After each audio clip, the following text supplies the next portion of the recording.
Welcome back, everybody, and in this episode we're going to introduce everyone to some tortoises, not turtles, tortoises. Tortoises.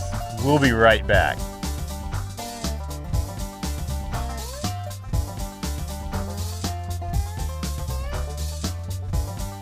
Hello, welcome back to Southern Oregon Safari. And where the buffalo roam. He's Hayden.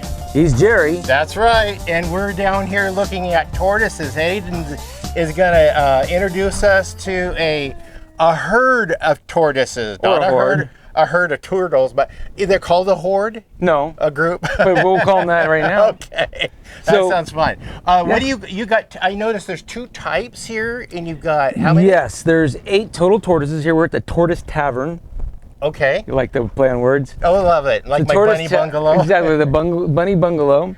Anyway, we have 8 tortoises here. We have some females and males, but these are 2 different species. One is an African sulcata or spur-thigh tortoise, which are the smaller ones, and they're more of a kind of African desert tortoise. And they can get pretty large. They can get up to 70, 80 pounds. I believe I've seen one, I think they get up to 100, but that's rare. Okay. Then the other amazing tortoise in this group are the larger ones, and they are called Aldabra tortoises. And Aldabra tortoises are the second largest species in the world, the first being the Galapagos, which is the I'm world famous familiar with Galapagos tortoise. These are Galapagos. the Aldabra tortoises from the Aldabra Islands, and they come from a chain of islands called the Seychelles. Oh, yes. Yes, Okay. that's pretty famous. Wow. Yes. Big turtles on Seychelles. I never even thought about. Just a couple of the islands, not all of them, but these are a tropical tortoise, and so they obviously require humidity. Where the desert tortoise likes it dry, these guys like humidity. Now we're in Oregon, so it's not exactly tropical here, folks. So we have to have a specialized facility to keep them happy and healthy. And one of the things is this nice shade gazebo, or shall I say patio, the Okay. tortoise patio. And then the inside we have a heated building, even equipped with grow lights like you'd find in, say, like a greenhouse for plants. So we do get some cloudy days that can last an extended period, and these guys need lots of vitamin D, need that solar heat. They don't have a way to regulate their body temperature because they're a reptile, so they regulate through the thermal regulation through the sun, and they store that energy. But if you go days without heat source, such as the sun with the solar radiation, we have to give them artificial. So there are some grow lights in there. Well, and that's then there's clever. also some infrared heat to really absorb, because what's really cool about these guys is that for those who have not been around a tortoise, is their shell being the color it is and the way it's designed. If they sit out in the sunlight for an hour and then they go inside where it's cool, you can walk up 8 hours later and touch their shell. It's almost like an ice chest that stays cold. Their body stays hot for an extended amount of time, so it's almost like a hot rock. So what's really cool, even on really cold days, they'll get out and get a little bit of sun even on a cold day, even if it's like 25, 30 degrees out here. If the sun's out and touching their shell, they're storing that solar radiation, and they're really well insulated. So they'll go in that night and you'll feel the heat coming off those 8 tortoises when that barn's closed, that garage, that little building's closed. You can walk in there and feel the heat coming off them. It's like walking to a spa with hot rocks or heat stones. And you put your hand on them and they'll stay super warm on the inside. Now, they can do that for quite a few hours, but they have to have that light, that solar radiation to do that. I noticed a special feature behind the structure. You have a pool back there. Yeah, the Tortoise Spa. Yeah. Nice. Okay, what specifically is that used for? Well, again, so we talked about tortoises and turtles. These are tortoises, folks, so they're a land animal, land-based animal, not a aquatic species. Turtles are aquatic, and they have a webbed foot, and they swim, and they can go and submerge themselves for long periods of time, and they are aquatic. These guys are land-based, so what happens, they're not really swimmers. And the big mistake that a lot of people make is they find a tortoise somewhere, and they go, oh, he's so far away from the water, I gotta save this little guy. And they pick him up and they drive over to a body of water and drop him in there thinking they're saving the tortoise, and they just drown the tortoise, unfortunately. So don't make that mistake, folks. no. You gotta make sure it's a turtle if you're gonna put it in the water. You put a tortoise in the water, most of the time they'll drown. So we don't wanna make that mistake. But that feature back there, because they're tropical and come from a very hot climate, and even the desert tortoise comes from a hot climate, they sometimes like to soak and cool their body down. So if it gets too hot out, they don't have the ability to regulate like you and I. They don't sweat, so they're not going to cool their bodies down. So they need the source, either shade, which is very helpful, and then the water source. It's not very deep. That pool back there is only about 1.5 feet deep.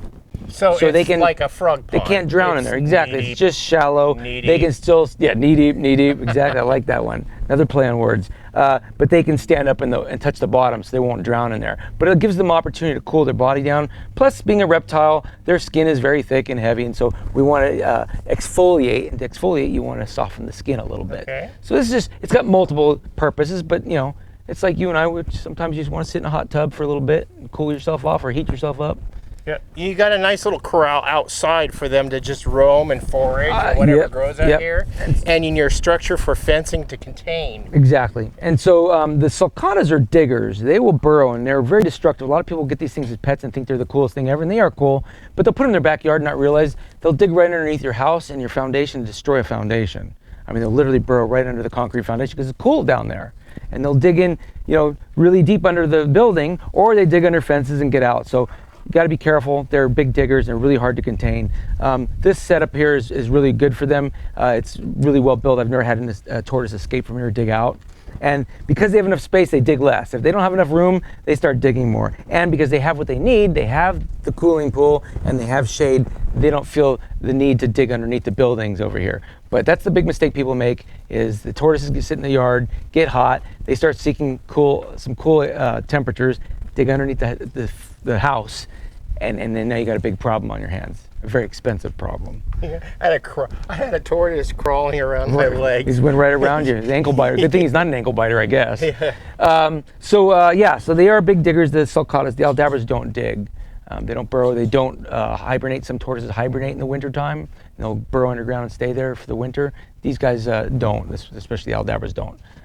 So that's that. And their diet. What do you Good question. feed them? Great question. So obviously they're omnivorous. People think they're just herbivores, and they're not. They'll eat dead animals. They'll eat lizards. They'll eat frogs. They'll eat carrion. They don't tend to do that all the time, but when they need it, if they need some extra calcium or some extra protein, they will eat it. So they're opportunistic. They're opportunistic, yes. Exactly. But in this case, we keep them pretty much herbivores. I'm sure they get insects that they eat in their food.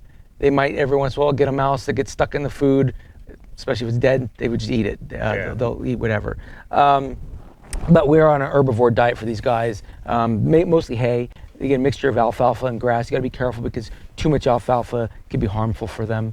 So we have to balance that diet out. And then lots of fruits and vegetables. Right now they're munching on fresh carrots that we grew here on the ranch. So we just pulled a whole bunch of carrots and just fed them a bunch, and they really like that. Root vegetables are obviously really good. Lots of vitamins, lots of nutrients in the root vegetables. But you have to balance it out. They can eat some fruit, but you don't want to give too much fruit. You can cause all kinds of problems giving too much fruit. Same way with me. I eat too much fruit, and yep. I hear what happened. I hear you. You think it's fruit. It's supposed to be good for you, but not always. Well, too much of anything is not good. Too much of anything is not good. Yeah, you're going to be sitting on the toilet for a while, like they would cause these guys. Anyway, what is the lifespan of each species you have here? Well, that's a question I probably don't have the answer completely to, but tortoises live a long time. They're slow moving. Their heartbeat's just barely going. They're reptiles, so they don't have any stress in their life. They live a long time. We should take it from them. We'd probably live a lot longer if we just moved slowly and didn't eat all the stress we eat. But the Aldabra tortoise, I can tell you, can live upwards of 150 to even, there's records of 185, even 200 I've heard years. Okay. And I've even heard of a 200 plus tortoise. I haven't seen that in a while, but I do remember at one point doing some reading and found some tortoise was documented at like over 200 years old, Wow. which is pretty cool. And I believe that was a Galapagos. But Aldabras are very similar, and they can go almost as long as a Galapagos. In fact, really, if you put a Galapagos next to an Aldabra, most people would not be able to tell the difference. Basically, professionals only really would be able to figure that out. The Aldabra is slightly smaller by about 5 to 10%, but they look almost identical. Okay. Very few differences between the two tortoises. Massive. Now you have a name for the giant one back there. Not everybody, well, they may have names. I don't have everybody's names, but the biggest one back there is Big George, because he's big, and his girlfriend is Georgette. George and Georgette. Yes. I didn't name them that. So this collection here actually was not my collection. They're very valuable, especially the Aldabras are very valuable because they're really hard to raise. It takes a long time for them to get to breeding age. It's really hard to get them to reproduce. Are they monogamous in their breeding? I do not believe that's the case, no. Okay. I could be wrong on that. Fact check me on it. I don't really believe they are. They're really not, because the males will go out there like horn dogs. They go after everything. I've seen on YouTube where one little tortoise is even going after a croc, a little shoe. Oh, wouldn't surprise me. Yeah, when they especially during breeding season, they're going after. They're like everything. rabbits. There's a lot more noises outside of my house than there are on the inside of my house. My wife will shoot me for that joke. But there's a lot of grunting going on, a lot of stuff going on out here. It's a very busy area in the tortoise enclosure during the spring and summer months. Oh boy. But anyway, so that's Big George, and these guys were, like I said, the smaller ones were all sulcatas. Now there was a couple we might have seen that look a little different than Big George. They got a higher, rounder shell. They're still Aldabras, but what's going on with them is that's called pyramiding. Pyramiding on the little. And pyramiding armor can be really bad for them. A lot of time it leads to a kind of a mutated shell that actually becomes deformed, and then they get health issues from it. These guys are slightly pyramided, but it's not going to cause them any health issues. And a lot of people have different theories of what causes that. Some people say it's nutrition. Those tortoises are fed really well, but they were not raised by me. And when they come out of the egg, if they don't have the right balance of calcium and all that, and especially humidity. For the Aldabras, they need more humidity, and their shell will actually get too hard, and the plates don't move as easily, and that'll cause some pyramiding. Some people say that's not true, but I've seen this over and over again with especially tortoises, especially tropical tortoises that were raised on the West Coast rather than on the East Coast where it's very humid. Right, yeah. It can still happen over there, but I believe there's multiple types of pyramiding. Some of it is just nutritional, some of it is based on humidity. Okay. So we'll see some of these guys in here. They have a taller dome. They're not as flat as they're supposed to be, and they've got these pyramid diamonds on their back, and that is pyramiding. It doesn't go away, it's permanent. But in this case, they're perfectly symmetrical, so there's not a deformity going on.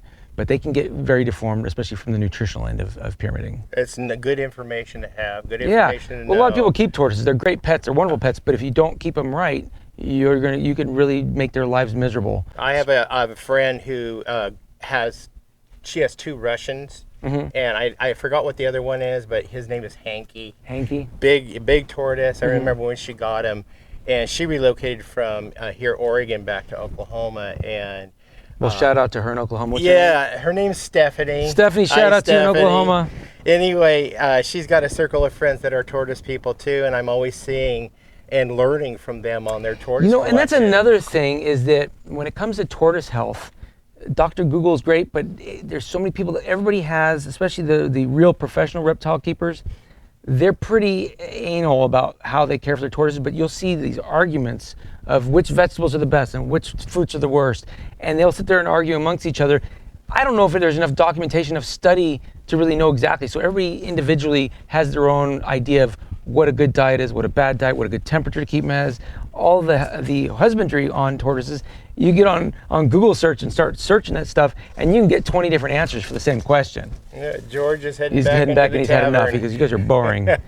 But you can get so many different views of everybody's point of view of how to care for a tortoise. So you've got to really do your research. It's really important, and don't believe everything you see, obviously, and read. Sometimes if you see more than a couple people saying the same thing, then maybe it has some truth to it. But there's so much misguidance on the internet about tortoises. Well, and I don't know everything at all. Dr. In fact, Google. I'm no professional on tortoises. Again, I was just saying before, this is somebody else's collection. It was kind of donated to me, and I've had them for a long time, for about 15 years. And I've been very successful with them. When I first got them, a lot of people said, oh, you want to keep them on flat ground. But when I got them, one of the female, she really couldn't walk very well because she'd eaten too much and was on flat ground her whole life. So she lost a lot of her muscle mass. So I put them on a hilly terrain, and everybody said that's a bad idea. But now they're stronger than oxes because they're carrying that big, heavy body, the shell, up and down these hills. They're muscular now. All right. So it really is beneficial. The only thing you do really have to worry about is the tortoise rolling over and rolling down the hill. And I keep an eye on and make sure if anybody's flipped over, because that's the way to kill a tortoise. If they wind up upside down and stay there in the sun too long, that would kill a tortoise. Yeah. And it's nice because they're within sight of your home, so they're real close to the house. Down on them. I'm checking on them. I'm down here every couple hours checking on everybody. And every once in a while, the biggest problem with the sulcatas is, especially the males, they fight a lot and they love to flip each other over. That's kind of like a submission in wrestling. They like to flip each other over because, like, I won, I beat you, you're upside down. Now what are you going to do? And it cracks me up. Hayden's going to come down and turn me back over, and then I'm going to get you. Exactly, and then it cracks me up because some people say, oh, I saw a video of a tortoise saving another tortoise's life. And that's funny to me too, because they'll flip each other over and kill each other faster than they'll help each other. But hey, that's his nature. Nature's not always pretty. So anyway, lots of information, lots of input, lots of data. that's what we're here for, right? Yes, we got to visit the Tortoise Tavern and got to see all about tortoises. And Hopefully we all learned something. Species that he has in his collection. Thank you, Hayden, for bringing us along on this journey and giving us this information on them, and knowing, do not take a tortoise and just dump it in a pond. Make sure it's a turtle if you're going to put it back in the water. Yes. So. Learn your difference. If you do anything on Google, learn your difference between a tortoise and a turtle. Two different beasts. Yes. Well, anyway, thank you guys for coming. I'm your host, Jerry Hansen. I'm Hayden. This is Southern Oregon Safari. And we're the Buffalo Roam. We'll see you guys in our next episode. We're working on it next. Yep. Don't forget to like, subscribe, share, hit that notification bell. And subscribers, I just put up a new video for you. The subscribers come to the channel, and when they see the channel, they see a new video that automatically plays. Those are for subscribers only. That is a funny video. So if you're not subscribed, subscribe so you can see that funny video. It's really funny. Good. We'll see you guys later. Bye-bye. Bye.